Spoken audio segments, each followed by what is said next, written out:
हाँ तो भाई जय हिंद दोस्तों। ये हमारी पेयर ऑफ लीनियर इक्वेशंस की सेकंड क्लास है।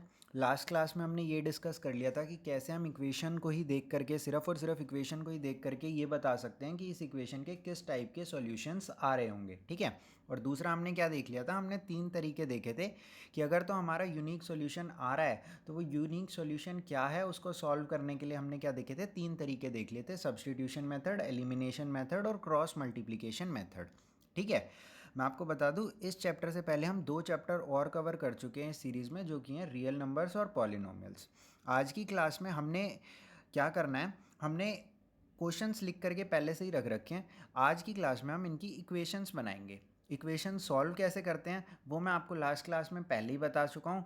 तो आज की क्लास में हम सिर्फ इक्वेशन बनाएंगे, उनको सॉल्व भाई आप खुद करेंगे। ठीक है। इसमें भी थोड़ा सा ट्रिकी पार्ट होता है, वो मैं डिस्कस करने की कोशिश करूँगा। हो सकता है आपको पहले से ही पता हो, आप पहले से इक्वेशन अच्छी बना लेते हो, तो कोई दिक्कत नहीं है।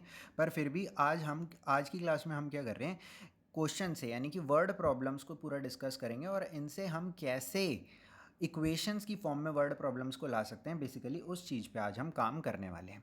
ठीक है। तो एक बार देखते हैं। काफ़ी सारे क्या, मैंने सारे के सारे ही क्वेश्चन लिख रखे हैं एनसीईआरटी के आज, और इन सब की इक्वेशन आज हम बना लेंगे भाई। ठीक है। तो देखते हैं। 10 students of class 10th took part in maths quiz. तो 10 बच्चों ने पार्ट लिया है मैथ्स क्विज में। ठीक है। If the number of girls is 4 and the number of boys 4 more then number of boys. ठीक है। तो जो लड़कियां हैं वो 4 ज़्यादा हैं नंबर ऑफ बॉयज़ से।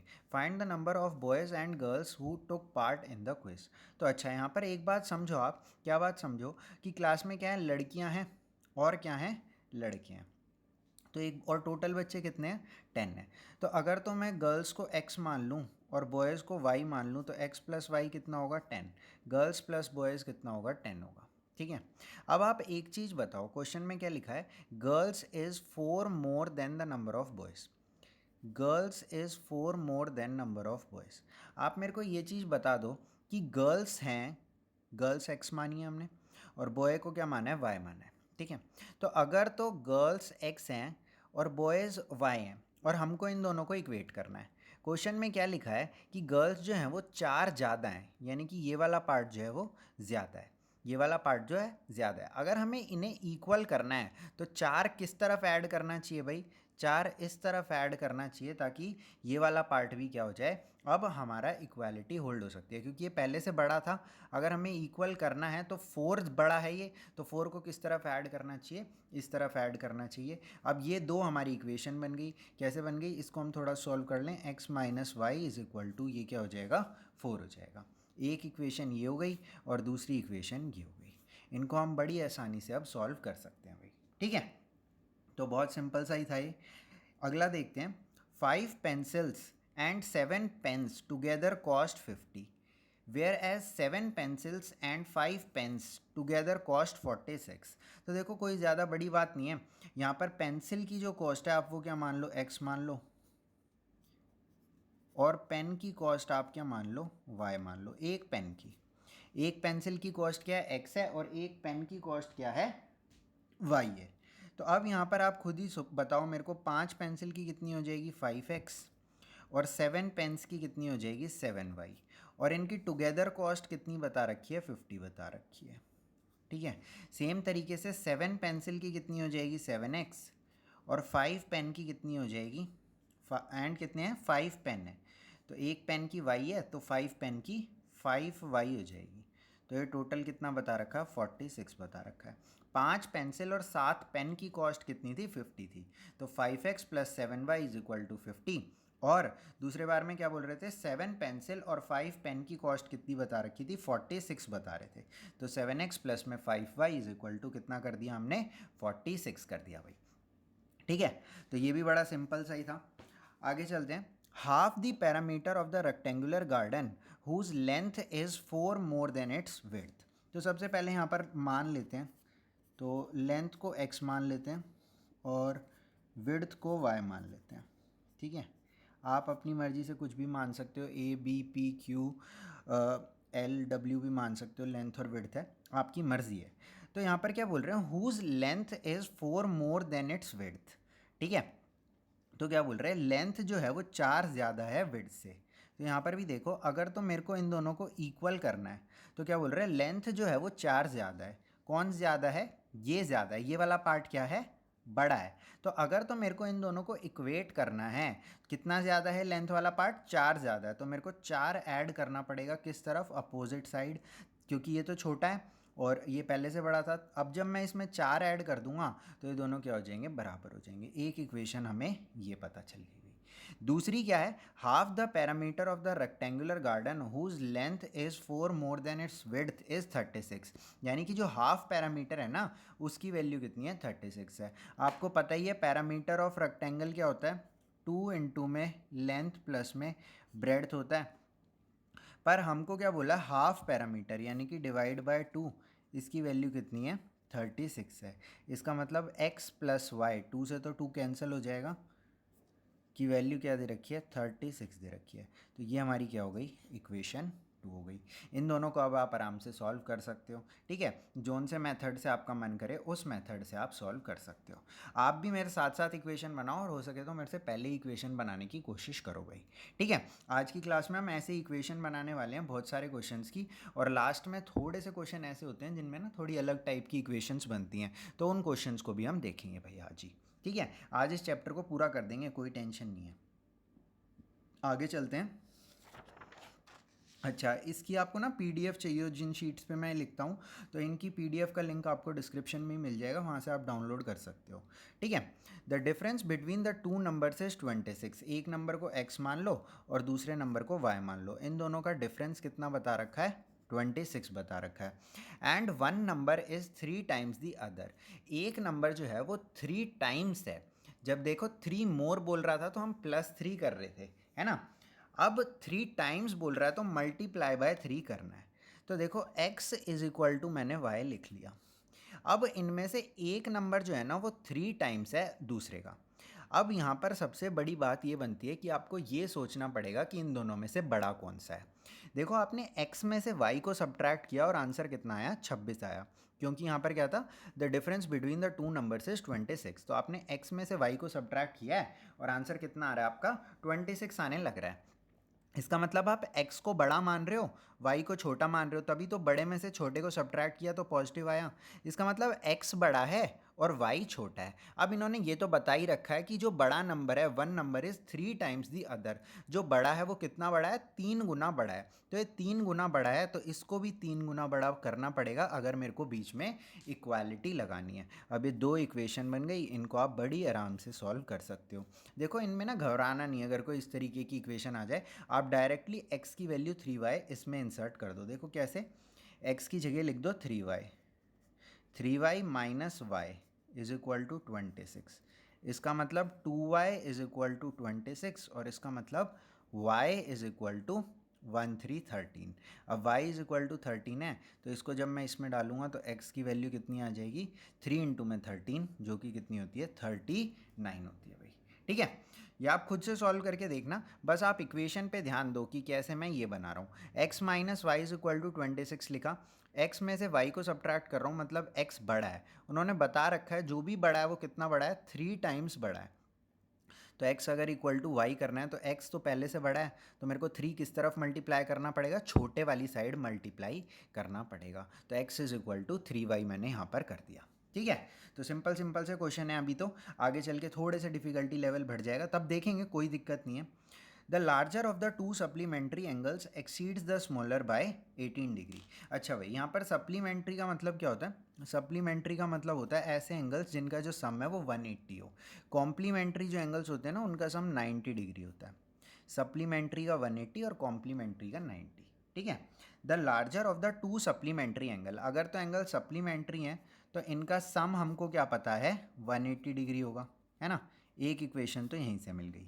दूसरी बोल रहे हैं the larger of the two supplementary angle, जो भी बड़े वाला है वो कितना बड़ा है, एक्सीड्स द स्मॉलर बाय 18। तो x इज इक्वल टू, अगर मेरे को y करना है तो जो भी बड़ा है वो कितना बड़ा है, 18 डिग्रीज बड़ा है, ठीक है। जो भी बड़ा है वो कितना बड़ा है, 18 बड़ा है। तो मैं यहाँ पर मान रहा हूँ कि x बड़ा है, आपको अगर y को बड़ा मानना है तो वो भी मान सकते हो, कोई फ़र्क नहीं पड़ता। यहाँ पे अगर x पहले से बड़ा है तो इन्होंने लिख रखा है जो भी बड़ा है वो 18 डिग्री बड़ा है। तो अगर x बड़ा है कितना बढ़ा है, 18 डिग्री बढ़ा, तो मेरे को 18 किस तरफ ऐड करना चाहिए, इस तरफ ऐड कर देना चाहिए, ताकि क्या हो जाए, इक्वालिटी होल्ड हो जाए। ये दो इक्वेशन बन गई। इनको आप थोड़ा सा सिंप्लीफाई करके लिख सकते हो, जैसे x minus y is equal to आप क्या कर लोगे, 18 डिग्री कर लोगे। ठीक है, तो इसमें ज़्यादा कोई बड़ी बात थी नहीं। आगे चलते हैं। The coach of a cricket team boys 7 bats and 6 balls for 3800। तो एक काम करते हैं, बैट की कॉस्ट को x मान लेते हैं और बॉल की कॉस्ट को कितना मान लेते हैं, y मान लेते हैं। तो एक बैट की कॉस्ट x है और एक बॉल की कॉस्ट कितनी है, y है। तो अगर एक बैट की कॉस्ट x है तो 7 बैट की कितनी हो जाएगी, 7x हो जाएगी, और 6 बॉल्स की कितनी हो जाएगी, 6y हो जाएगी। ठीक है, और 7 बैट एंड 6 बॉल्स टुगेदर कितना कॉस्ट कर रहे हैं, 3800 कॉस्ट कर रहे हैं। तो इसको 3800 के इक्वल कर दिया। पहले भी अभी देखो इस टाइप का ये क्वेश्चन हमने देखा था। लेटर शी बायज 3 बैट्स, एक बैट की कॉस्ट x तो 3 बैट की 3x, एंड 5 बॉल्स, एक की y तो 5 बॉल की 5y, और इनकी टुगेदर कॉस्ट कितनी बताइए, 1750। अब ये दो इक्वेशन बन गई, इनको सॉल्व करना किसका काम है, आपका काम है भाई। ठीक है, तो अभी तक हमने 6 क्वेश्चन कर लिए हैं। ठीक है, ऑल दो 6 के 6 क्वेश्चन बड़े ही सिंपल टाइप में थे, पर मेरे को लगता है कि आपने भी पहले ही कर लिए होंगे मेरे से। ठीक है, पर आगे चलते हैं, धीरे धीरे डिफ़िकल्टी लेवल बढ़ता भी रहेगा। सारे क्वेश्चन आपकी बुक के ही हैं, एनसीईआरटी के। ठीक है, और सारे ही ले लिए हैं क्वेश्चंस, तो ऐसा नहीं है कि कोई भी क्वेश्चन छोड़ा है। आगे चलते हैं भाई, इसमें अगला क्वेश्चन देखते हैं। देखो भाई, ये थोड़ा ठीक है। A taxi charges in a city consist of fixed charge together with a charge for a distance covered. ठीक है, for a distance of 10 kilometre the charges paid is इतना, and for a distance of 15 kilometre the charges paid is इतना। ठीक है, what are the fix charges and the charges per kilometre, also find the charges for a journey of इतने kilometre. तो देखो भाई, यहाँ पर सिटी में जो टैक्सी चलती है ना, वो कुछ इस तरीके से है कि उसके अंदर दो तरीके के चार्ज लगते हैं, एक तो फिक्स चार्ज और दूसरा वेरिएबल चार्ज, जो कि डिस्टेंस कवर्ड के अकॉर्डिंग मैटर करता है। जैसा कि आप फिक्स चार्ज इस तरीके से समझ सकते हो कि जैसे ही आप टैक्सी में बैठोगे ना, तो वो चार्ज आपके ऊपर लग गया। ठीक है, उतना तो आपको देना ही देना है, चाहे आप 1 किलोमीटर भी ना जाओ तब भी उतना चार्ज तो आपको देना ही देना पड़ेगा भाई। ठीक है, फिर उसके बाद सेकंड चीज़ क्या होगी कि अगर तो आप जैसे 1 किलोमीटर जाओगे तो जितना चार्ज 1 किलोमीटर का एक्स्ट्रा बन रहा है वो आप दे दोगे। जैसे 10 रुपये किलोमीटर है तो 10 रुपये आप एक्स्ट्रा दे दोगे। अगर 2 किलोमीटर आप चले गए तो 10 रुपये किलोमीटर था तो आप 20 रुपये दे दोगे, है ना। यही काम यहाँ पर है। तो देखो यहाँ पर हम ले लेते हैं लेट फिक्स चार्ज को हम x मान लेते हैं। फिक्स चार्ज को क्या मान लिया मैंने, x मान लिया। ठीक है, और जो पर किलोमीटर चार्ज है उसको मैं वेरिएबल चार्ज लिख लेता हूँ। वेरिएबल चार्ज, इसको मैंने क्या मान लिया, y मान लिया। ठीक है, तो x तो आपका लगना ही लगना है, उसके बाद जितने किलोमीटर आप जाओगे उस हिसाब से आपका y चार्ज लग जाएगा। ठीक है, तो देखो क्या होएगा, पहले केस में वो 10 किलोमीटर गए हैं तो x तो लगेगा ही लगेगा भाई, बैठते के साथ ही लग गया x तो। उसके बाद क्या होगा, 1 किलोमीटर का एक्स्ट्रा चार्ज कितना है, y है, तो 10 किलोमीटर का एक्स्ट्रा चार्ज कितना हो जाएगा, 10y। ठीक है, और ये सब करके उन्होंने for a distance of 10 kilometre the charge paid is 105। तो ये बन गई हमारी पहली इक्वेशन। देखो x तो फिक्स है, कार में बैठते ही या टैक्सी में बैठते ही इतना तो आपका लग ही जाएगा। ठीक है, फिर y 1 किलोमीटर का है और तो 10 किलोमीटर ये गए हैं तो 10 इंटू में y हो जाएगा। दूसरे में 15 किलोमीटर गए हैं तो x फिक्स चार्ज लगा, और 1 किलोमीटर के लिए लगता था y, तो 15 किलोमीटर के लिए कितना लग गया, 15 इंटू में y, और ये सब करके कितना हुआ, 155 हो गया। तो यहाँ से इन दोनों इक्वेशंस को सॉल्व करके आप x और y की वैल्यू निकाल लोगे। ठीक है, कितनी आ जाएगी, y की 10 आ जाएगी और x की 5 आ जाएगी मेरे हिसाब से। ठीक है, तो वो आप सॉल्व करके देख लेना। उसके बाद देखो क्वेश्चन इतना ही नहीं है, बोल रहे हैं what are the fix charges and the charges per kilometre. तो ये जो वेरिएबल चार्ज है, चार्जेस पर किलोमीटर है। ठीक है, थोड़ी सी मेरी वर्डिंग अलग हो गई है इनसे। ठीक है, तो वो कोई दिक्कत नहीं है, आप अपने हिसाब से इसे लिख लेना। दूसरी चीज़ देखो क्या बोल रहे हैं, also find the charges for a journey of 25 kilometre. तो आप खुद ही बताओ 25 किलोमीटर के लिए कितने रुपए लगेंगे, ये लगेंगे x प्लस 25y। इसकी भी वैल्यू है निकालने के लिए आपको बोल रहे हैं भाई, ठीक है। तो ये आप निकाल लोगे, इसमें ज़्यादा कोई दिक्कत की बात है नहीं, आपको x की वैल्यू मिल जाएगी, y की वैल्यू मिल जाएगी, इस इक्वेशन में डालोगे तो x प्लस 25y की भी मिल जाएगी, क्योंकि उन्होंने पूछा है ना also find the charges for a journey of 25 kilometres, ठीक है। देखो भाई आगे क्या बोल रहे हैं अगले क्वेश्चन में, a fraction becomes 9/11 if 2 is added to both numerator and denominator. तो सबसे पहले हम फ्रैक्शन को लेट कर लेते हैं, लेट द फ्रैक्शन बी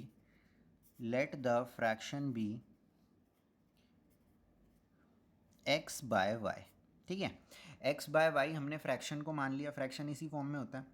तो फ्रैक्शन क्या बन जाता है, 9/11 बन जाता है अगर हम क्या करते हैं, if 2 is added to both numerator and denominator. तो केस 1 क्या है कि अगर मैं x प्लस 2 कर दूं और क्या कर दूं y प्लस 2, तो जो हमारा if 2 is added to both numerator and denominator, तो फ्रैक्शन क्या हो जाएगा, 9/11 हो जाएगा, ठीक है। इसको आप क्रॉस मल्टीप्लाई करके एक इक्वेशन बना सकते हो, देखो मैं बना देता हूँ। ये इधर जाएगा तो क्या होगा, 11x plus 22 is equal to 9y plus 18, ठीक है। थोड़ा सा इधर ले आओ इसको, 11x minus 9y is equal to, इसको उधर ले जाएंगे -4। तो एक इक्वेशन हमारी ये बन गई भाई। देखो सेकंड केस में क्या बोल रहे हैं, केस 1 लिख लेते हैं यहाँ पर, केस 1।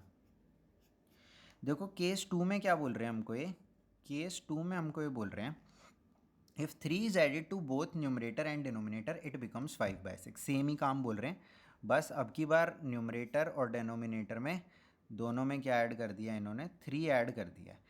तो रिजल्ट क्या बन रहा है, 5/6 बन रहा है। यहाँ पर भी क्रॉस मल्टीप्लाई कर दो, 6x plus 18 is equal to 5y plus 15, ठीक है। इसको इधर ले आओ, 6x minus 5y is equal to -3, ठीक है। ये हमारी क्या बन गई, सेकंड इक्वेशन बन गई। इन दोनों इक्वेशंस को सॉल्व करके आप आराम से x और y की वैल्यू निकाल सकते हो। पर एक चीज़ यहाँ पर ध्यान रखनी है आपको, उन्होंने x और y की वैल्यू नहीं पूछी, उन्होंने क्या पूछी है, x बाय y की वैल्यू पूछी है। तो जो भी जैसे x की वैल्यू सपोज़ आपकी 5 आ जाए और y की वैल्यू सपोज़ कितनी भी आ जाए, सपोज़ 7 आ जाए, तो 5/7 आप आंसर में लिखोगे, ना कि x इज इक्वल टू इतना, y इज इक्वल टू इतना।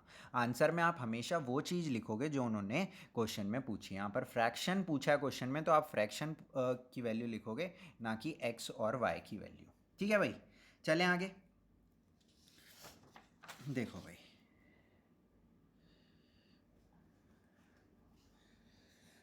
क्या बोल रहे हैं, 5 years hence the age of Jacob will be 3 times that of his son. 5 years ago Jacob was 7 times, Jacob's age was 7 times that of his son. तो सबसे पहले यहाँ पर लेट कर लेते हैं, जैकॉब की एज को भी कुछ लेट कर लेते हैं, सपोज एक्स है, जैकॉब एज ही है ये एक्स, और सन की एज को क्या मान रहे हैं हम, वाई। ये प्रेजेंट एज है, ठीक है। दोनों की प्रेजेंट एज को मैंने इतना इतना मान लिया है। अब आप खुद ही बताओ कि अगर तो जैकॉब की एज क्या कर रहे हैं, 5 years hence the age of Jacob will be, 5 साल बाद जैकॉब की एज कितनी होगी, पहले तो आप मेरे को ये बताओ। 5 साल बाद जैकॉब क्या x प्लस 5 ईयर्स का हो जाएगा, और सन कितने का हो जाएगा, y प्लस 5 का हो जाएगा। क्या लिखा है, 5 years hence, मतलब 5 साल, आज से 5 साल बाद। द एज ऑफ जैकॉब, सबसे पहली बात तो एज ऑफ जैकॉब इतनी हो जाएगी और एज ऑफ सन इसकी इतनी हो जाएगी। अगर तो इनकी प्रेजेंट एज क्या है, x और y। अब कंडीशन देखो क्या लगा रहा है, the age of Jacob will be 3 times that of his son. जो जैकॉब की एज है वो 3 गुना हो जाएगी अपने सन की एज से। तो अगर तो हमें इन्हें इक्वेट करना है, अगर तो हमें इन्हें इक्वेट करना है, तो आप मेरे को ये बताओ बड़ा इनमें से कौन सा है। जैकॉब की एज कितनी है, 3 टाइम्स है, यानी कि ये जो जैकॉब की एज है 5 साल बाद वाली, ये 3 टाइम्स हो चुकी है, यानी कि ये बड़ी है। ये क्या है, छोटी है। कितनी छोटी है, ये 3 टाइम्स छोटी है ना। तो इसको हम क्या कर देते हैं, 3 से मल्टीप्लाई कर देते हैं, है ना, क्योंकि जैकॉब क्या था 3 टाइम्स बड़ा था, तो हमने इसको भी 3 टाइम्स बड़ा कर दिया ताकि इक्वालिटी यहाँ पर होल्ड हो जाए। ठीक है, आगे चलते हैं, आगे सुनते हैं इनकी कहानी। 5 ईयर्स अगो, 5 साल पहले। अच्छा, 5 साल पहले जैकॉब की एज कितनी होगी भाई? x-5 होगी। अगर आज जैकॉब की एज x है तो 5 साल पहले x-5 होगी, और सन की एज 5 साल पहले कितनी होगी? y-5 होगी, क्योंकि आज इसकी एज क्या है? y है, तो 5 साल बाद पक्का कितनी होगी? 5 साल पहले कितनी रही होगी? y-5 होगी। तो क्या बोल रहे हैं? 5 ईयर्स एगो,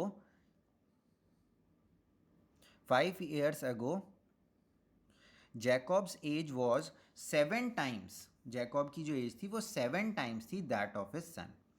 अभी भी बड़ा कौन है? जैकॉब ही बड़ा है। ठीक है, कितना बड़ा है अब की बार? ये 7 टाइम्स बड़ा है। तो ये अगर बड़ा है, ये छोटा है, अगर हमें दोनों में इक्वालिटी लगानी है तो इसको भी हमें 7 टाइम्स बड़ा करना पड़ेगा। ठीक है, अब यहाँ से आपकी 2 इक्वेशन बन जाएंगी। अगर आपको नहीं समझ में आ रहा कैसे सॉल्व करना है तो थोड़ा सा मैं कर देता हूँ। x-5 is equal to 7y-35। ये क्या हो जाएगा? x-7y इज इक्वल टू -5 उधर जाके +5 हो जाएगा, तो ये क्या हो जाएगा? -30 हो जाएगा। ब्रैकेट खोल लो, सिंपल कहानी है, कुछ भी दिक्कत वाली बात होनी नहीं चाहिए वैसे तो, मेरे को जहाँ तक लगता है। x+5 is equal to 3y+15 हो जाएगा। ठीक है, और ये क्या हो जाएगा? x-3y is equal to 15-5 10। तो एक इक्वेशन ये हो गई और दूसरी इक्वेशन ये हो गई भाई। ठीक है, अब इनको सोल्व कैसे करना है अगर आपकी अभी भी समझ में नहीं आ रहा तो आप भाई लास्ट क्लास एक बार दोबारा जा करके देखो, वहाँ पर मैंने तीनों मेथड बताए हैं जिनसे आप अपने given pair of linear equation को सोल्व कर सकते हो। फिर भी अगर मेरा सजेशन मानोगे तो मेरा सजेशन हमेशा यही रहेगा, पहला वेरिएबल एलिमिनेट करके निकालो और दूसरा वेरिएबल सब्सटीट्यूट करके निकाल दो। ठीक है, मतलब वैल्यू आ जाएगी ना आपके पास एक वेरिएबल की, तो उसको इक्वेशन में पुट कर दो और दूसरे वेरिएबल की वैल्यू निकाल लो। ठीक है, बाकी आपकी इच्छा है, मैंने तो सारा ही सिखा दिया है, तो जोन से में भी आप ज़्यादा कंफर्टेबल हो रहे हो आप उससे भी कर सकते हो भाई। ठीक है, इफ़ वी ऐड, अगला देखते हैं, if we add 1 to numerator and subtract 1 from denominator. Numerator denominator की बात कर रहे हैं, यानी कोई फ्रैक्शन होगा, तो हम लेट कर लेते हैं, let the fraction B x/y। अब केस 1 क्या बोल रहे हैं? केस 1 में बोल रहे हैं if we add 1 to the numerator, तो न्यूमरेटर में 1 ऐड कर दो, न्यूमरेटर मतलब ऊपर वाला, and subtract 1 from the denominator, denominator में से 1 सब्ट्रैक्ट कर दो। अब फ्रैक्शन रिड्यूसेस टू 1, फ्रैक्शन क्या बन जाता है? 1 बन जाता है। ठीक है, फ्रैक्शन रिड्यूसेस टू 1 बन जाता है। ठीक है, इसको अगर सिंप्लीफाई करें हम तो x+1 इज इक्वल टू, इधर जाके क्या हो जाएगा? y-1, और सिंप्लीफाई करें तो इसको y को इधर ले जाएंगे, x-y, -1 को इधर ले आएंगे, -2 के बराबर हो जाएगा। ठीक है, केस अगर सेकंड देखें, दूसरे कलर से लिख देता हूँ क्योंकि स्पेस कम है, आप कंफ्यूज हो जाओगे। कम छोड़ दी मैंने ना गलती से स्पेस। केस 2 में देख लो क्या बोल रहे हैं, it becomes 1/2 if we only add 1 to the denominator. अगर हम सिर्फ और सिर्फ डेनोमिनेटर में क्या करें? 1 ऐड कर दें तो फ्रैक्शन क्या हो जाएगा? 1/2 हो जाएगा। तो ये देखो क्या हो रहा है, 2x is equal to y+1, इसको इधर ले गए, इसको इधर ले गए, इज इक्वल टू के आर पार हम हमेशा क्रॉस मल्टीप्लाई कर लेते हैं। तो ये देखो क्या बन जाएगी इक्वेशन, ये बन जाएगी 2x - y is equal to 1। एक इक्वेशन ये बन गई, एक इक्वेशन ये बन गई, इनको सॉल्व करो भाई और आंसर निकाल दो। ठीक है, x और y की वैल्यू आ जाएगी, पर दोबारा ध्यान रखना उन्होंने x और y की वैल्यू नहीं पूछी, उन्होंने क्या पूछी है? x/y की वैल्यू पूछी है। ऐसे ही आधा आधा नंबर काटते हैं पेपर में। ठीक है, आप x और y की वैल्यू निकाल ले आओगे, पर पूछा क्या है? x/y पूछा है एक्चुअल में। ठीक है, तो ये चीज़ आपको थोड़ी सी ध्यान रखनी है कि ऐसे फालतू की चीज़ों में नंबर नहीं कटवाने। ठीक है, और देखते हैं 5 ईयर अगो, ये तो भाई सेम क्वेश्चन आ गया ऊपर जैकॉब टाइप में ही, तो इसको तो आप ही कर दो जल्दी से। तो नूरी है और कौन है? सोनू है, 2 लोग हैं। तो नूरी की एज को सबसे पहले तो मैं x मान लेता हूँ बिना ही क्वेश्चन पढ़े, और सोनू को y मान लेते हैं। ठीक है, 5 years ago 5 साल पहले की बात है। तो नूरी 5 साल पहले कितनी एज होगी, x-5 होगी, और सोनू की कितनी एज होगी 5 साल पहले, y-5 होगी भाई। ठीक है, 5 years ago Noori was thrice as old as Sonu. तो कौन ओल्ड है, नूरी ओल्ड है। तो अगर तो मेरे को इक्वालिटी करानी है यहाँ पर, नूरी क्या है, ओल्ड है, यानी कि इसकी एज क्या है, ज़्यादा है। तो अगर तो मेरे को यहाँ पर इक्वालिटी करानी है तो इसको मल्टीप्लाई करना पड़ेगा किससे, नूरी वॉज कितनी ओल्ड, थ्राइस एज ओल्ड। तो यहाँ पर मेरे को इस तरफ 3 से मल्टीप्लाई करना पड़ेगा, क्योंकि जो नूरी है वो बड़ी है, ये कौन है, y-5, जो सोनू है वो छोटी है। तो अगर तो मेरे को इक्वालिटी यहाँ पर करनी है, कितनी बड़ी है नूरी, 3 टाइम्स बड़ी है, तो मैंने इसको भी 3 टाइम्स बड़ा कर दिया यहाँ पर मल्टीप्लाई करके। अब ये दोनों इक्वल हो गई, इसलिए मैंने यहाँ पर इक्वालिटी लगा रखी है। ठीक है, दूसरी बात देखो क्या बोल रहे हैं ये, दूसरी बात यहाँ पर भी देखो सेम ही है। क्या बोल रहे हैं, 10 years लेटर, 10 साल बाद इसकी एज कितनी हो जाएगी, x+10, और इसकी एज कितनी हो जाएगी, y+10। तो क्या बोल रहे हैं, 10 years later Noori will be twice as old as Sonu. अब की बार भी देखो नूरी ओल्ड है, क्योंकि एक बार भाई जो ओल्ड हो गया वो तो हमेशा बड़ा ही रहेगा ना आपसे। ऐसा थोड़ी ना है कोई आपसे पहले बड़ा था अब आप उससे बड़े हो गए, ऐसा थोड़ी ना हो सकता है।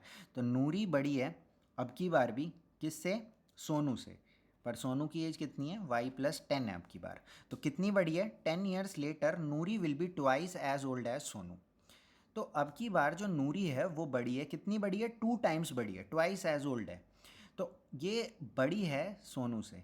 तो अगर तो मेरे को यहाँ पर इक्वल करना है तो इसको भी ट्वाइस कर दूंगा मैं। ठीक है, क्योंकि ये पहले से बड़ी थी ये छोटी थी, तो मल्टीप्लाई इस तरफ किया ताकि ये वाला पार्ट भी बड़ा हो जाए और यहाँ पर क्या आ जाए, इक्वालिटी आ जाए। तो बहुत सिंपल सी बातें हैं वैसे तो। ठीक है, पर फिर भी आपकी गलती पता है क्या होती है, मैं बताता हूँ। आप 2 को इधर मल्टीप्लाई कर दोगे, मतलब कोई कोई, सारे लोग नहीं करोगे ऑफ कोर्स, पर 10 years later Noori will be twice as old लिखा है ना, तो नूरी ट्वाइस ओल्ड है तो आप 2 को इधर ही डाल दोगे। पर आप ये समझो जो ओल्ड है वो तो पहले से बड़ा है, और जो जिससे ओल्ड है, जिससे ओल्ड है यानी कि सोनू से ओल्ड है ना ये, तो सोनू क्या हुई, छोटी हुई, तो यह सोनू जो है वो छोटा हुआ। तो हमको इसको बड़ा करना पड़ेगा। बड़ा कैसे करेंगे, ये तो पहले से बड़ा है, कितना बड़ा है, 2 टाइम्स बड़ा है, तो इसको भी 2 से मल्टीप्लाई कर दिया। अब ये दोनों क्या हो गए, बराबर हो गए, इसलिए क्या लगाया, इक्वालिटी का साइन लगाया।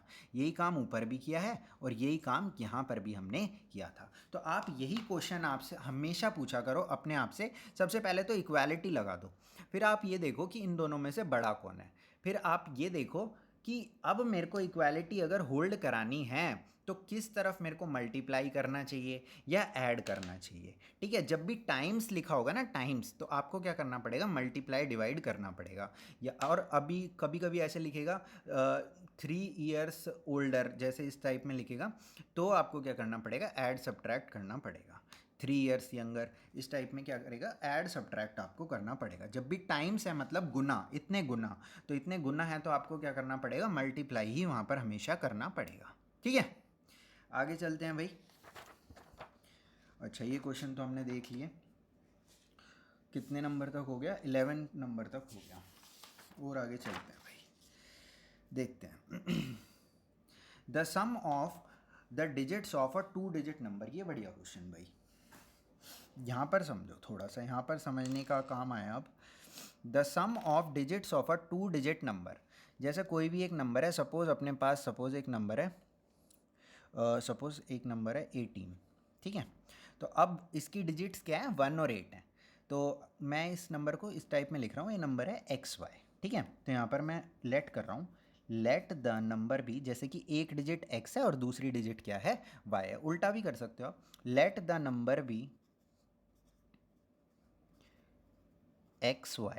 यहाँ पर मैंने 18 एग्जाम्पल क्यों लिया है या कोई भी एग्जाम्पल क्यों लिया है, ताकि आपके समझ में थोड़ा सा आसानी से आ जाए, क्योंकि अभी मेरे को और भी बात है इसके अंदर आपको बतानी है। तो यहाँ पर क्या बोल रहे हैं, लेट द नंबर भी XY, मैंने यहाँ पर लिख लिया। ठीक है, इसके बाद क्या बोल रहे हैं, the sum of the digits of a 2 digit number is 9, यानी कि X + Y कितना होगा, 9 होगा। जैसे कि यहाँ पर 1 + 8 क्या हो रहा है, 9 हो रहा है। तो यहाँ पर केस 1, केस 1 मत लिखना, आप लिखना अकॉर्डिंग टू क्वेश्चन, ठीक है। यहाँ पर मैं थोड़ा समझाने के हिसाब से लिख देता हूँ भाई। आप लिखना according to question x + y = 1, जहाँ पे भी आप वर्ड x + y = 9, ठीक है, 9 दिया ना सम। तो जहाँ पे भी आप वर्ड प्रॉब्लम करते हो ना, तो वहाँ पर अकॉर्डिंग टू क्वेश्चन का आप इस्तेमाल किया करो, क्योंकि आप क्वेश्चन के अकॉर्डिंग वहाँ पर मूव कर रहे हो ना। तो इस तरीके से आप थोड़ा सा कर लिया करो। इंग्लिश का काम लेना बहुत ज़रूरी है भाई। Also 9 times this number is twice the number obtained by reversing the order of digits. Find the number. एक इक्वेशन तो हमें मिल गई। सेकेंड इक्वेशन में भाई बहुत कहानी इसने कह दी, और ऐसी कहानी कह रखी है कि जो समझना बहुत मुश्किल तो नहीं है, पर हम समझ लेंगे, ठीक है। तो देखो भाई, यहाँ पे बोल रहे हैं ऑल्सो 9 times दिस नंबर। अब ये नंबर मेरे को लिखना है। अब यहाँ पे तो ये वेरिएबल्स की फॉर्म में, अगर 18 होता तो सीधी सी बात थी, ट्वाइस वगैरह करना था, मैं कर देता। पर यहाँ पर एक चीज़ आप ये समझो कि क्या मैं 18 को ऐसे लिख सकता हूँ, कैसे कि 10 + 8, क्या लिख सकता हूँ, 10 + 8 लिख सकता हूँ 18 को। यानी कि मैंने क्या किया, 1 को 10 से मल्टीप्लाई कर दिया और 8 को 1 से मल्टीप्लाई कर दिया। तो यहाँ पर भी देखो मैं क्या कर रहा हूँ, इस नंबर को क्या लिख रहा हूँ, 10x + y लिख रहा हूँ। अगर नहीं समझ में आया 10x + y क्यों लिख रहा हूँ इसको मैं, तो एक और एग्जांपल लेके बताता हूँ मैं। जैसे देखो 79 को मैं कैसे लिख सकता हूँ, 70 + 9। वंस डिजिट को 1 से मल्टीप्लाई, टेंस डिजिट को 10 से मल्टीप्लाई कर लिया, ठीक है। तो यही काम मैंने यहाँ पर भी किया है। जो हमारी वंस डिजिट थी उसको 1 से मल्टीप्लाई कर लिया, और जो टेंस डिजिट थी उसको क्या करा, 10 से मल्टीप्लाई कर लिया। तो इससे हमारा नंबर फॉर्म हो गया बेसिकली। तो सेकंड केस में अकॉर्डिंग टू क्वेश्चन क्या बोल रहा है, केस नहीं लिखना चाहिए हमें यहाँ पर, अकॉर्डिंग टू क्वेश्चन ही लिखना चाहिए, ठीक है। तो यहाँ पर सेकंड केस में क्या बोल रहा है, एक नंबर तो हमारा ये बना, और जब डिजिट्स रिवर्स हो जाएंगी तो नंबर आप खुद बताओ भाई क्या हो जाएगा, ये नंबर yx हो जाएगा। और अगर इस नंबर की वैल्यू मैं लिखूं तो वो क्या होगी, 10y + x, क्योंकि वंस डिजिट को हम 1 से मल्टीप्लाई करते हैं और टेंस डिजिट को 10 से। नहीं समझ में आ रहा, कोई दिक्कत नहीं है। अगर सपोज अपने पास एक नंबर है 794, तो आप इसको क्या ऐसे लिख सकते हो, 4 + 90 + 700। वंस को 1 से, टेंस को 10 से, 100 को 100 से। तो यही तो हम यहाँ भी कर रहे हैं। एक्स वाई नंबर था ना, तो वंस को 1 से कर दिया और टेंस को 10 से कर दिया।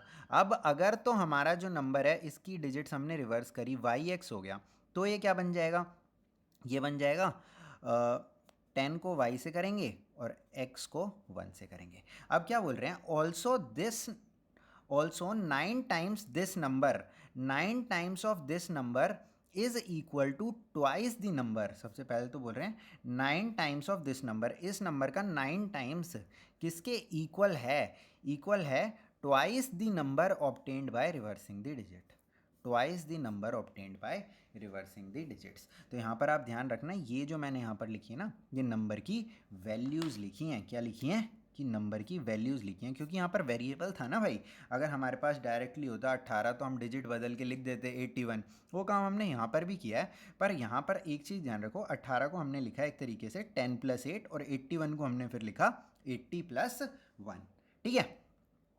तो यही काम आपको ध्यान रखना है कि y को क्या लिखेंगे, y, क्योंकि 1 से ही मल्टीप्लाई है, और x को क्या लिखेंगे, 10x। जब डिजिट्स रिवर्स हो गई तो ये 10s पे आ गया, तो 10y और x। आगे इंग्लिश पढ़ लेंगे। Also 9 times this number, 9 times this number जो कि हमारा ओरिजिनल था, 9 times of this number is twice the number obtained by reversing the order of digits, is twice the number obtained by reversing the digits. अब इसको simplify करके हम second equation बना सकते हैं। देखो क्या बना लेंगे, 90x + 9y is equal to 20y + 2x, ठीक है। थोड़ा सा लेफ्ट राइट करो, ये हो जाएगा। यानी कि अगर इसको मैं 2x को इधर लेके आऊँ तो देखो क्या हो जाएगा, इट इम्प्लाइज ज़रूर यूज़ कर लिया करो। 88x is equal to 11y, 11 से भी देखो कटने लग रहा है, तो ये क्या हो जाएगा, 8x is equal to y। ये हमारी क्या हो गई, सेकंड इक्वेशन हो गई, ठीक है। y की जगह 8x रख दो, ये तो सच में 18 ही आ रहा है, ठीक है, 18 और 81 ही आ गया है, तो ठीक है। वैसे मेरे को पता नहीं था इसका आंसर है, तुक्का सेट हो गया बस, ठीक है। तो चलो भाई, आप इसको सॉल्व करना और आंसर निकालना। एक इक्वेशन ये है, दूसरी इक्वेशन ये है, ठीक है। इसको देखते हैं भाई, अगले क्वेश्चन को। मीना वांट्स टू बैंक अच्छा, Meena went to bank to withdraw 2000 rupees. ठीक है, ₹2000, ये रुपीज़ का ही सिंबल है। ठीक है, तो 2000 रुपये मीना निकालने के लिए गई है बैंक से। ठीक है, she ask the cashier to give her ₹50 and ₹100 notes only. ठीक है, तो उन्होंने जो भी कैशियर, जो भी बैंक से पैसे देते हैं, उनको कहा कि मेरे को सिर्फ 550 और 100 रुपये के ही नोट्स चाहिए। तो हम ऐसा मान लेते हैं कि नंबर ऑफ ₹50 नोट्स जो उसको मिले वो कितने हुए, x मिले, और नंबर ऑफ ₹100 नोट्स कितने मिले उसको, y मिले। तो आप एक चीज़ समझो, अच्छा, Meena got 25 notes in all. अगर उसने सिर्फ और सिर्फ 50 और 100 के ही नोट लिए, उसको टोटल कितने नोट मिले हैं, उसको टोटल नोट मिले हैं 25। इसका मतलब x प्लस वाई की वैल्यू कितनी होनी चाहिए, 25 होनी चाहिए। ये हमें एक इक्वेशन मिल गई। अब देखो दूसरी इक्वेशन कैसे मिलेगी। उन्होंने कहा टोटल 2000 रुपये मिले, अगर उसको एक नोट मिला होता 50 का तो उसकी वैल्यू कितनी होती 50, अगर दो मिले होते तो कितनी होती 100, तीन मिले होते तो 150। अब उसको एक्स नोट मिले हैं तो 50 रुपीज़ के, तो इसकी वैल्यू क्या हो जाएगी 50x, और वाई नोट मिले हैं 100 रुपीज़ के, तो इसकी वैल्यू क्या हो जाएगी 100y। और ये टोटल मिला के कितने रुपए उसको मिल गए हैं, 2000 रुपीज़ मिल गए हैं। अब यहाँ पे यही पूछा होगा find how many notes of 50 and 100 she receive. तो 50 के x मिले हैं और 100 के y मिले हैं, आप आराम से निकाल सकते हो। टोटल x प्लस वाई कितने थे 25। Meena gots 25 notes in all. तो 50 और 100 के मिला के कितने नोट्स मिले हैं, 25 नोट मिले हैं। अगर एक नोट की वैल्यू 50 रुपये है तो x की कितनी हो जाएगी 50x हो जाएगी। अगर एक नोट की वैल्यू 100 है तो 50 की y नोट की कितनी हो जाएगी 100y हो जाएगी। तो ये टोटल मिला के उसको कितने रुपए मिल रहे हैं, 2000 रुपीज़ मिल रहे हैं। ठीक है, तो ये हमने सेकंड इक्वेशन बना ली। अब दो इक्वेशन है, दो वेरिएबल हैं, आप इसको बड़ी आराम से सॉल्व कर सकते हो एलिमिनेशन, सब्स्टिट्यूशन से या क्रॉस मल्टीप्लिकेशन से।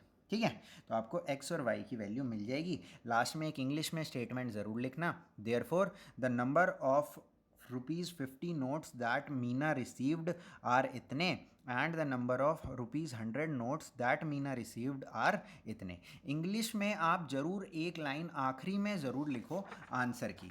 ठीक है, ताकि उनको मतलब जो चेक कर रहा है उसको देखने में आसानी हो जाए कि हाँ भाई आंसर तो सही है ना, तो फिर वो ऊपर का भी थोड़ा हो सकता है जल्दी जल्दी में चेक कर दे, है ना। पर अगर आंसर ही गलत हो गया या फिर उसको आंसर ही पहले वो ढूंढने लग रहा है तो फिर बहुत दिक्कत है आपके लिए। बहुत दिक्कत तो नहीं है, थोड़ी सी दिक्कत है। ठीक है, तो यहाँ पर देखते हैं ये लैंडिंग लाइब्रेरी क्या बोल रहे हैं, देखते हैं। A lending library has a fix charge, ये तो टैक्सी वाले की तरह है, कुछ फिक्स चार्ज की बात कर रहे हैं। Fix charge for 3 days। अच्छा, यहाँ पर देखो टैक्सी वाले की तरह तो थोड़ा सा है, पूरा नहीं है। क्यों, क्योंकि शुरू के 3 दिन के लिए यहाँ पर फिक्स चार्ज है। टैक्सी में क्या था, बैठते के साथ ही चार्ज लग गया था और उसके लिए आगे वो उतने मतलब फिक्स चार्ज में कुछ वो किलोमीटर नहीं लेके जा रहा था। ऐसा नहीं था कि फिक्स चार्ज आपने जैसे 50 रुपीज़ दे दिया तो उसमें वो 3 किलोमीटर तो फ्री ले जाएगा, बिल्कुल भी नहीं। वो 3 किलोमीटर के पर किलोमीटर चार्ज कर लेगा, है ना। यहाँ पर देखो क्या हो रहा है, फिक्स चार्ज है शुरू के 3 दिन के लिए, यानी कि 3 दिन के लिए तो आप एक फिक्स चार्ज पे ले जा सकते हो। And additional charge for each day thereafter, 3 दिन के बाद एडिशनल चार्ज कुछ एड ऑन होने लग जाएगा। Sarita paid 27 rupees for a book kept for 7 days। पहले यहाँ पर ना लेट वेट कर लेते हैं एक बार, तो फिक्स चार्ज को एक्स मान लेते हैं, और ये फिक्स चार्ज जो है ना, ये शुरू के 3 दिन अगर आपने एक बार फिक्स चार्ज पे कर दिया तो शुरू के 3 दिन आप रख सकते हो उस बुक को, तो एक्स हो गया। और फिर उसके बाद ये क्या है, वेरिएबल ही लिख लेते हैं यहाँ पर भी हम, वेरिएबल या एडिशनल। ठीक है, वेरिएबल चार्ज कितना बोल रहे हैं, वेरिएबल चार्ज की वैल्यू कितनी है, सपोज़ वाई है। ठीक है, तो अब यहाँ पर पढ़ते हैं कहानी। ये ध्यान रखना कि फ़िक्स चार्ज में 3 दिन बुक फ्री में मिल जाती है। ठीक है, फ्री में नहीं मतलब पे तो आपने किया है, पर वो शुरू के 3 दिन उसमें कवर अप हो जाते हैं, उसके बाद 3 दिन के बाद आपका वेरिएबल चार्ज लगना स्टार्ट होता है। तो Sarita paid 27 for a book kept for 7 days। तो सबसे पहले तो इसको फिक्स चार्ज पे करना पड़ा होगा, फिर इसको 7 days का वेरिएबल चार्ज पे करना पड़ेगा। ऐसा क्या होगा, नहीं, उसको 3 दिन के लिए तो बुक वैसे ही मिल रही है ना। उसने बुक कितने दिन के लिए रखी, 7 डेज़ के लिए रखी, 3 दिन तो फिक्स में ही आ गए, तो 4 दिन के लिए उसको बेसिकली एडिशनल चार्ज पे करना पड़ा। ठीक है, शुरू के 3 दिन के लिए तो फिक्स चार्ज में ही कवर हो रहा है। देखो क्या लिखा है, has a fix charge for first 3 days, मतलब शुरू के 3 दिन के लिए एक फिक्स चार्ज यहाँ पर लग गया है। बचे कितने दिन, 7 में से 4 दिन, उसमें क्या लग गया, ये वेरिएबल चार्ज लग गया पर डे के हिसाब से, और इतने के हिसाब से उसने कितने रुपए दे दिए, सरिता है, कौन है, सरिता ने 27 रुपीज़ दिए हैं। वाइल सुशी पेड 21 रुपये, ₹21 for the book kept for 5 days. अच्छा, यहाँ पर देखो 5 डेज़ के लिए रखी है, तो 3 डे तो फिक्स में ही कवर हो गए, एडिशनल कितने दिन रखी है, 2 दिन, तो 2y, एक दिन का y है, तो 2 दिन का कितना हो गया, 2y हो गया। इसकी इसको कितने रुपए पे करने पड़े हैं, 21, तो ये 2 इक्वेशन बन गई। ठीक है, ये क्वेश्चन आ सकते हैं, वही इंपॉर्टेंट क्वेश्चन है। वेरिएबल चार्ज पर डे लिख देता हूँ यहाँ पर मैं, कहीं आप कहोगे सर आधा ज़्यादा ही गायब कर देते हैं चीज़ों को। ठीक है, तो variable charge per day y है, तो 2 दिन के लिए 2y हो जाएगा। वेरिएबल चार्ज वाई था, तो यहाँ पर 4 दिन के लिए 4y हो गया। 4y क्यों हुआ सर, रखी तो उसने 7 दिन के लिए थी, अरे भाई 3 दिन तो उसने फिक्स चार्ज में ही दे दिया। ठीक है, शुरू के 3 दिन का तो उसने फिक्स चार्ज में ही दे दिया था, तो एडिशनल जो 3 दिन रखी, सॉरी एडिशनल जो 4 दिन रखी, उसके लिए उसका पर डे वेरिएबल चार्ज लगा है। ठीक है, अरे अगला क्वेश्चन भी सेम टाइप का ही है, ये तो कर दो भैया आप अब जल्दी से, इसमें टाइम नहीं लगना चाहिए। A part of monthly hostel charges fixed, तो यहाँ पर भी मैं लिख लेता हूँ, फिक्स चार्ज एक्स हो गया, फिक्स चार्ज क्या हो गया, सपोज एक्स हो गया। ठीक है, और remaining depends on the number of days one has taken food in the mess. अच्छा, तो फिक्स चार्ज एक्स हो गया, और चार्ज फॉर मेस लिख लेते हैं, या फिर मेस चार्ज लिख लेते हैं, मेस चार्ज ये हो सकता है रहने वगैरह का, मेंटेनेंस वगैरह का चार्ज हो, और ये मेस के लिए चार्ज है। अगर सिर्फ रहोगे तो एक्स देना पड़ेगा, फिर जितने दिन मेस में खाना खाने जाओगे उसके हिसाब से आपको वाई चार्ज देना पड़ेगा, ये तो देना ही देना है। ठीक है, ये कितना है, ये उस हिसाब से है जितने दिन आप खाना खाने मेस में जाओगे, वाई वाला किस हिसाब से है कि मेस में जितने दिन खाना आप खाने गए, ये तो देना ही देना। हो सकता है जैसे रेंट टाइप में हो, और ये कोई जैसे आप फूड सर्विस ले रहे हो, तो उसके हिसाब से मेस का चार्ज हो जाएगा आपका। ठीक है, अब देखो, when a student A takes food for 20 days she has to pay 1000, तो सबसे पहले तो इसको एक्स तो पे करना ही पड़ना पड़ेगा, और 20 एक दिन के लिए मैस चार्ज पर डे लिख देता हूँ यहाँ पर भी मैं, तो मैस चार्ज एक दिन का वाई है, तो 20 दिन का कितना हो जाएगा, 20 times of y, fix charge plus में मैस चार्ज लगा के इसने कितने पे कर दिए, 1000, किसने, ए ने। Whereas a student B who takes food for 26 days pays rupees इतना। ठीक है, तो फिक्स चार्ज तो पे करना ही करना पड़ेगा, और 26 एक दिन का वाई, तो 26 दिन का 26 वाई इसने पे करा, और टोटल मिलाकर इसने कितना पे करा है, 1180। ठीक है, ये क्या हो गया, सेकंड हो गया। ठीक है, तो इसको आप अब सॉल्व करके इसका आंसर निकाल सकते हो। मेरे हिसाब से 30 आ रहा होगा वेरिएबल चार्ज, क्योंकि मैंने अभी दिमाग में ही किया वैसे तो सॉल्व। आप करके देखना अपने हिसाब से, 2 इक्वेशन बन गई हैं, अब 2 वेरिएबल हैं, आप इसका आंसर आसानी से अब निकाल सकते हो भाई। ठीक है, चलें आगे। 15 क्वेश्चन हो गए हैं हमारे, 45 मिनट्स हुए हैं अभी क्लास को, चलते हैं आगे। कितने क्वेश्चन है मैं बता देता हूँ एक बार देख के आपको। क्वेश्चन है भाई 23 क्वेश्चंस हैं, पर अभी कुछ मुश्किल क्वेश्चंस भी हैं थोड़े से, तो उनको भी देखना पड़ेगा हमें। देखते हैं जितने भी हो पाते हैं अभी, और उस हिसाब से देखते हैं। अ फ्रैक्शंस बिकम 1/3 व्हेन, अरे ये कितना आसान क्वेश्चन है। तो फ्रैक्शन को सबसे पहले तो x/y मान लो। ठीक है, अभी अभी करें इसलिए अब इसको जल्दी से देख लेते हैं। तो केस 1 इसका क्या बनेगा, case 1, a fraction becomes 1/3 when 1 is subtracted from numerator. बन गई इक्वेशन 1, इसको सॉल्व कर लो आप चाहो तो। 3x minus 3 is equal to y, और सॉल्व करना चाहो तो 3x minus y is equal to 3। Case 2 क्या बनेगा, देखते हैं।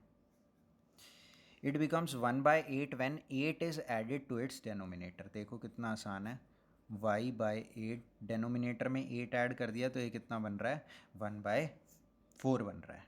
ठीक है, आगे देखते हैं ये क्या हो जाएगा, 4x is equal to y plus 8। इसको थोड़ा सिंप्लीफाई कर दें तो 4x minus y is equal to 8। ये हमारी सेकंड इक्वेशन हो गई। ये हमारी क्या थी, फर्स्ट इक्वेशन थी ऊपर वाली। इनको सॉल्व करके आप आसानी से फ्रैक्शन की वैल्यू बता सकते हो। सिंपल सा था, ऐसे 2 क्वेश्चन हम पहले भी देख चुके हैं। आगे चलते हैं। Yash scored 40 marks in a test getting, ये बढ़िया है कुछ, getting 3 marks for each right answer and losing 1 mark for each wrong answer. Had 4 marks been awarded for each correct and 3 been deducted for each wrong, Yash would have scored 50 marks. How many questions were there in the test if he answered all the questions? ठीक है, तो यहाँ पर हमको थोड़ा सा late करना पड़ेगा। क्या लेट करोगे कि हम ऐसा मान लेते हैं कि let number of questions answered correctly, number of questions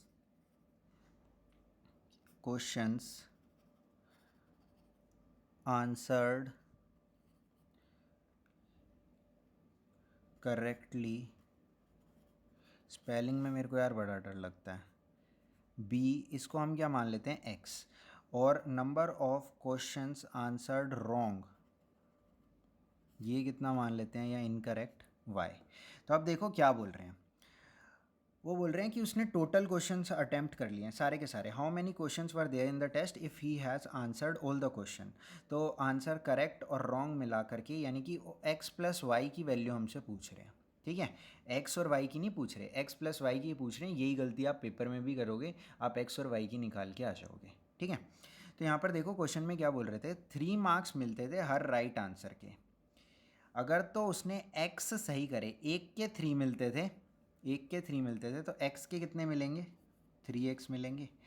and losing 1 mark for each wrong answer, -1 मिलता था एक गलत के लिए, तो y अगर गलत करे होंगे तो इतने इसके टोटल मिल जाएंगे। अब इसको -y मिलेंगे, क्योंकि एक के लिए कितना मिलता था, -1, तो y के लिए कितने मिलेंगे, -1 इंटू में y, यानी कि -y।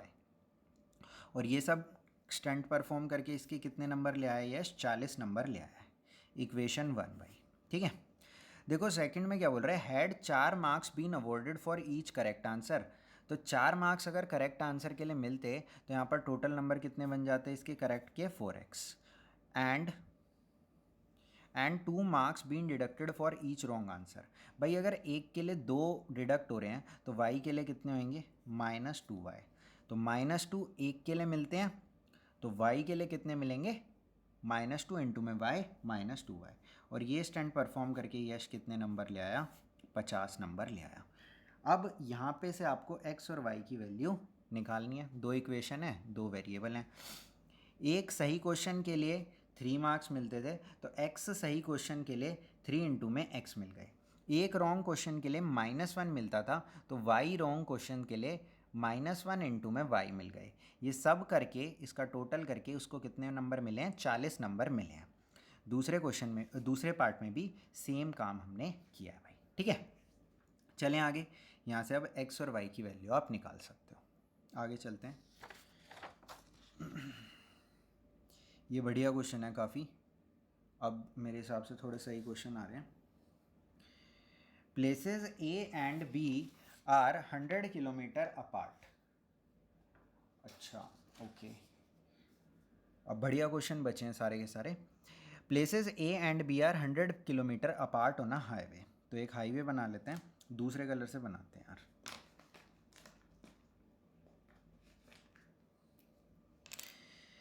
सपोज इधर बना लेते हैं, इधर बनाते हैं यार, क्या पता दूसरी तरफ भी जाना पड़ जाए। ये प्लेस A है और ये प्लेस B है, और ये कितनी दूरी पे हैं एक दूसरे से, 100 किलोमीटर की दूरी पे हैं। Places A and B are 100 kilometres apart on a highway. ठीक है, are 100 kilometres apart on a highway, one car starts from A and another car starts from B। ठीक है, at the same time if the car travels in the same direction at different speeds, ठीक है, they must meet in 5 hours. ठीक है, they must meet in 5 hours. Okay, मतलब कि 5 घंटे तक कार ए भी चले और कार बी भी चले, तो ये कितनी देर में मिल जाएंगे एक दूसरे से। तो यहाँ पर ना स्पीड्स को लेट कर लेते हैं, एक बार ब्लू से लिख देता हूँ लेट, क्योंकि एक बार थोड़ी सा अपने पास चीज़ें आ जाएंगी ना तो फिर सही रहेगा। स्पीड ऑफ बी को हमने क्या मान लिया, वाई मान लिया, ठीक है। अभी क्या बोल रहे हैं, if the car travel in the same direction, suppose A ने भी इधर ही ट्रैवल करना स्टार्ट कर दिया, ए भी इधर ट्रैवल कर रहा है, ठीक है, और जो बी है, the car travel in the same direction, B भी इधर ही ट्रैवल कर रहा है, ठीक है। तो बी इतनी देर में यहाँ पहुँचेगा और ए इतनी देर में यहाँ पर पहुँच जाएगा और ये दोनों यहाँ पर मीट कर लेंगे, कितनी देर में, 5 आवर्स में। ये केस 1 है, ठीक है। तो एक बार इसकी इक्वेशन लिखने की कोशिश करते हैं हम। ए भी इस तरफ ट्रैवल कर रहा है और बी भी इसी तरफ ट्रैवल कर रहा है, ऑफ कोर्स बी स्लो होगा तभी ये इसको पकड़ पाएगा, ठीक है। तो अब यहाँ पर लिखने की कोशिश करते हैं। आप मेरे को एक चीज़ बताओ, क्या मैं ऐसा लिख सकता हूँ कि बी ने जितना डिस्टेंस कवर किया, अगर ए के डिस्टेंस कवर्ड में से मैं बी का डिस्टेंस कवर्ड को गायब कर दूं, अगर मैं ए के डिस्टेंस कवर्ड में से बी का डिस्टेंस गायब कर दूं तो आंसर 100 आना चाहिए। ये बात समझ पा रहे हो आप? अगर मैं इस पार्ट में से ये वाला पार्ट गायब कर दूं तो आंसर 100 आना चाहिए। तो देखो केस 1 में मैं क्या लिख रहा हूँ, केस 1, ए कितना डिस्टेंस कवर करेगा, स्पीड इतनी है और टाइम कितना है, 5 घंटे में मिल रहे हैं। तो स्पीड इनटू में टाइम हमारा डिस्टेंस होता है, यहाँ लिख देता हूँ मैं, distance is equal to speed into time. ये फॉर्मूला है भाई, 9th क्लास में आपने पढ़ा होगा फिज़िक्स में, ठीक है। आगे चलते हैं। तो ए ने कितना डिस्टेंस कवर करा होगा, स्पीड x और टाइम कितना, 5 आवर्स, तो टोटल कितना हो गया, 5x हो गया भाई। मच्छर बहुत हैं भाई, ठीक है। तो 5x यहाँ पर ए ने कवर किया, माइनस ए के में से बी का गायब करना चाहता हूँ, ठीक है। तो बी की स्पीड y है और इसने भी 5 घंटे ही चला है, तो इन दोनों को सब्ट्रैक्ट करके क्या आना चाहिए, अभी अभी मैंने क्या बोला, 100 आना चाहिए। ये एक इक्वेशन बन गई, ठीक है। दूसरा केस देखते हैं एक बार। अब की बार क्या हो रहा है ना, if they travel towards each other, A इस तरफ ट्रैवल करे और बी इस तरफ ट्रैवल करे, if they travel towards each other, if they travel towards each other they meet in 1 hour. तो अब आप खुद ही बताओ, इसकी स्पीड x थी और 1 घंटा ये चला है, तो इसने कितना डिस्टेंस कवर करा होगा, स्पीड इनटू में टाइम यानी कि 1, x इंटू में 1 तो x ही हो जाएगा। और अब आप मेरे को ये भी बताओ, इसको और अगर मैं इसको ऐड कर दूं, यानी कि distance covered bye a plus distance covered bye b अगर मैं कर दूं, तो मेरा क्या आंसर आना चाहिए, 100 आना चाहिए। पर उससे पहले देखना पड़ेगा b ने कितना कवर किया। y की स्पीड से चलता था, 1 घंटा चला, तो distance is equal to speed यानी कि y इंटू में टाइम यानी कि 1, y इंटू में 1 क्या हो जाएगा, y, x प्लस वाई की वैल्यू कितनी है, ये भी 100 है। ये इक्वेशन 2 बन गई। अब इन दोनों को सॉल्व करके आप इनकी स्पीड आराम से निकाल सकते हो। देखो दोबारा बताता हूँ, जब ए की डायरेक्शन में चल रहे थे तो बी की स्पीड कम रहेगी, ए की थोड़ी ज़्यादा रहेगी, तभी ये मीट कर पाएंगे भाई, ठीक है। वरना तो मीट ही नहीं कर पाएंगे। अगर इनकी इक्वल भी हुई स्पीड तब भी हमेशा बी आगे ही चलता रहेगा और ए हमेशा पीछे ही चलता रहेगा, ठीक है। तो देखो बी ने इतना डिस्टेंस कवर किया 5 घंटे में, क्योंकि वो कितनी देर में मिल रहे हैं, if the car travels in the same direction at different speeds they meet in 5 hours. तो बी ने 5 घंटे में इतना डिस्टेंस कवर किया और एक ने 5 घंटे में इतना, ए ने 5 घंटे में इतना कवर किया। तो ए के डिस्टेंस कवर्ड में से अगर मैं बी का डिस्टेंस कवर्ड गायब कर दूं तो ये इनका जितनी दूरी अपार्ट थे ये आना चाहिए, है ना, 100 किलोमीटर आना चाहिए, ग्रीन वाली लाइन, ठीक है। तो वही मैंने लिखा यहाँ पर, distance covered by A minus distance covered by B is equal to 100। जब वो सेम डायरेक्शन में ट्रैवल कर रहे हैं टूवर्ड्स ईच अदर, ठीक है, सॉरी अपोजिट डायरेक्शन में ट्रैवल कर रहे हैं टूवर्ड्स ईच अदर, तो distance covered by A plus distance covered by B कितना होना चाहिए, 100 के बराबर होना चाहिए। तो ये क्या हो गया, 100 हो गया भाई, ठीक है। एक क्वेश्चन और देखते हैं। फिर ना इसके आगे का ना मैं आपको ना नेक्स्ट क्लास में बताऊंगा भाई, उसमें थोड़ा सा पार्ट है जो कि और समझाने लायक है। छोटी क्लास होगी, मतलब कि हो सकता है 30 मिनट्स की हो, पर मैं उसमें आपको अच्छे से समझा दूंगा। देखते हैं भाई, the area of a rectangle get reduced by 9 square units, ये लास्ट क्वेश्चन है। If the area of a rectangle get reduced by 9 square units,